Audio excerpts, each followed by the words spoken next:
Hello again, my name is Ernest Minu. Let's settle for the details now. The Tema Regional CID is investigating a case in which a mother is suspected to have had a hand in the death of her two children. Now, according to ACP Kisifrimpong, the Tema Police CID officer, the incident was first reported late Thursday when the Tema Regional CID had information that two children were found dead at Mahia New Town in Tema. And we'll bring you that shortly. Meanwhile, consultant psychiatrist Dr. Eugene Dodoe said the psychosocial aspect of such cases also needs to be considered during such investigations.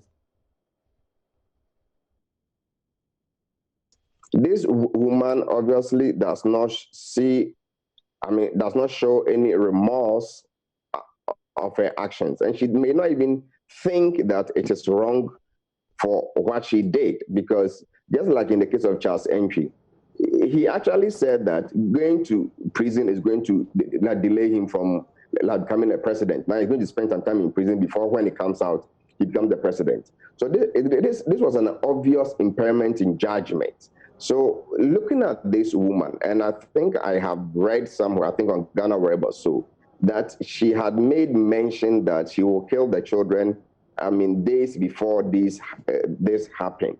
So she obviously showed signs of mental illness even before this happened.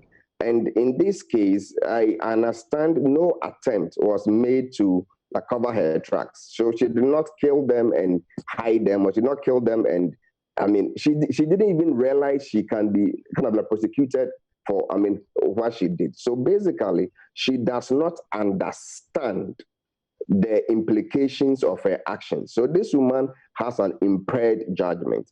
And we can see this condition commonly in schizophrenia. It can happen in some mood disorders, but largely schizophrenia, where people have impaired thinking or impaired thinking process. And that is what I see here. I've not seen her, I've not assessed I cannot make a diagnosis.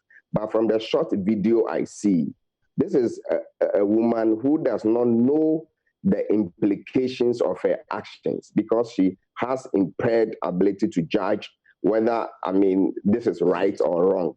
So we need to understand some of these things. And I really do not think anybody deserves to be punished for being sick. If this woman is assessed and found out to be mentally ill, then we cannot punish her.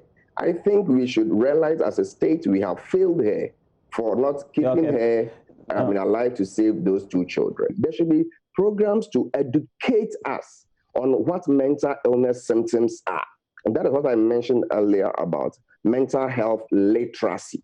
So that if we understand that such behaviors, it could be because somebody is ill, our first line of action will not, be to criminalize her. Because it's virtually saying that because your BP is too high, go to court. Because your sugar has remained uncontrolled, go to court. Because you've not been able to control your weight and you have obesity, therefore, let's punish you. It is your fault. It is very sad as a nation we take that. Let's now hear from ACP Kisifrimpong, the Tema Police Crime Officer. He spoke with Roland Walker earlier on Newsdesk. It was yesterday 5:30 p.m. that we had information to that effect.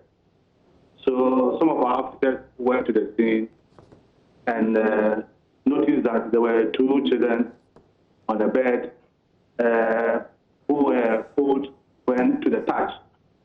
And they also realized that they were foaming from the mouth. So they asked of the mother, and they got to know of the mother, and the mother said the children had fallen sick the previous week and had taken them to hospital, and that the medicines that the hospital gave them, that is what he was giving to them. And the night prior to the incident, they had given them some of the medicine. But when they woke up, he realized that the children were still sleeping and they were cold. So she had to go and tell the mother. And the mother asked two of the children, elder children, to come and see what was happening. So when they got there, they also realized that the children were dead. So that was what he was telling us.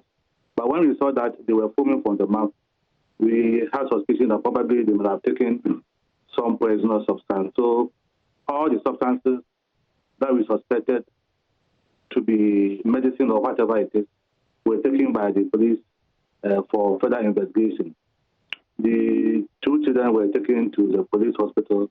The doctor testified that they were dead and that they have been put into the morgue for autopsy and further investigations. Now, this will be a crime of what proportion? For the criminal code, where does it fall? Yes. Currently, we are considering the crime of murder. That is what we're investigating.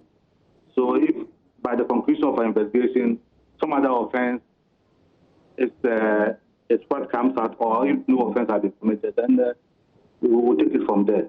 But currently, we are investigating the case of murder. Is it normal for a mother to just act the way she did?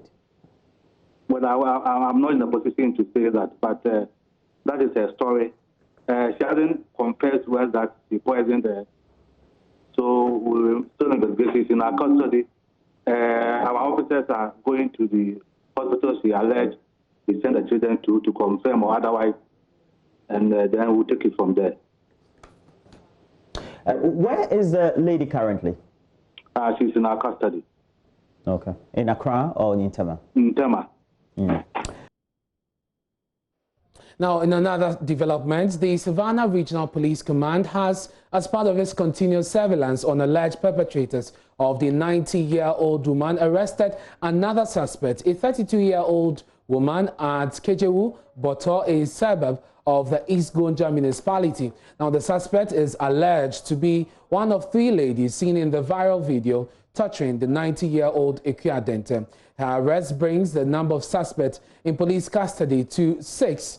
Isaac Nonya, our Savannah region correspondent, has been following this, and we'll be bringing you updates in our subsequent bulletins. We'll raise Isaac on the line to tell us more on this latest arrest.